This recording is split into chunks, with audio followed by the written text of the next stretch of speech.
Hi hello నమస్తే welcome back to our channel.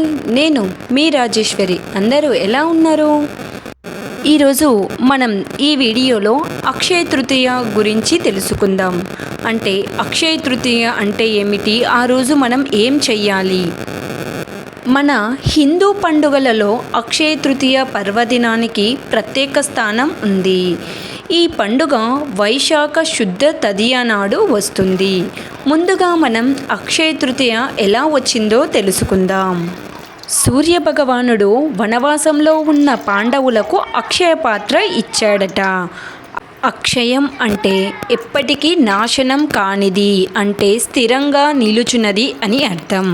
ఇలా ఈ రోజుకు చాలానే ప్రత్యేకతలున్నాయి. అవేంటో ఒక్కొక్కటి మనం తెలుసుకుందాం. ఇలాగే శివుడి అనుగ్రహంతో కుబేరుడు సంపదలకు రక్షకునిగా నియమితుడైన రోజు. కానీ మనం ఇప్పటికీ కుబేరుడికి సిరి సంపదలకు నిలయంగా చెప్పుకుంటాం. మహాలక్ష్మిని శ్రీహరి వివాహం చేసుకున్న శుభదినం కూడా ఈరోజే. ఇలా చెప్పుకుంటూ పోతే ఈరోజు ప్రత్యేకతలు చాలానే ఉన్నాయి. పరశురాముని జన్మదినం కూడా ఈరోజే.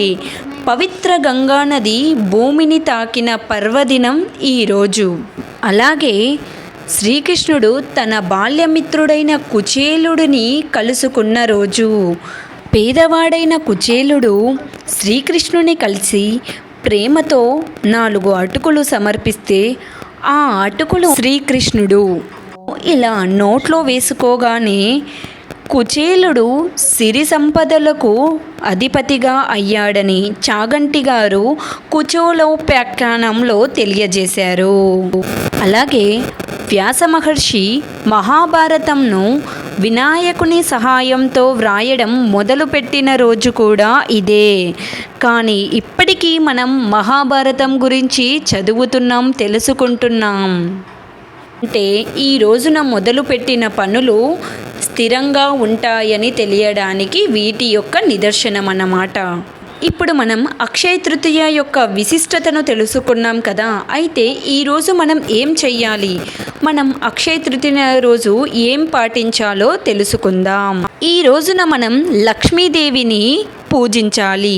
క్షీరసాగర మదనం తర్వాత లక్ష్మీదేవి శ్రీహరిని చేరుకుంది కనుక మనం లక్ష్మీదేవిని క్షీరంతో అనగా పాలతో అభిషేకించి ఎర్రని పూలతో మరియు మన ఇంట్లో ఉన్న బంగారంతో లక్ష్మీదేవిని అలంకరించి పూజించుకుంటే లక్ష్మీదేవి అనుగ్రహిస్తుందని చెబుతున్నారు.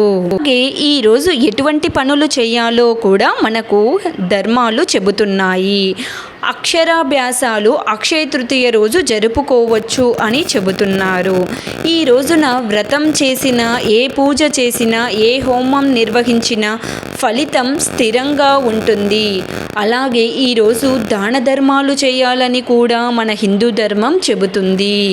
అంటే చెప్పులను కానీ, గొడుగును కానీ ఇటువంటివి దానం చేయడం వలన మన పెద్దలు ఏవైనా పితృకర్మలు బాధపడుతూ ఉన్న పితృకర్మలు చేయలేని వారు ఇటువంటివి చేస్తే వాళ్ళు పైన నరకం నుండి విముక్తులు అవుతారని పెద్దలు చెబుతున్నారు. ఈరోజు ఇలా దాన ధర్మాలు చేయటం వలన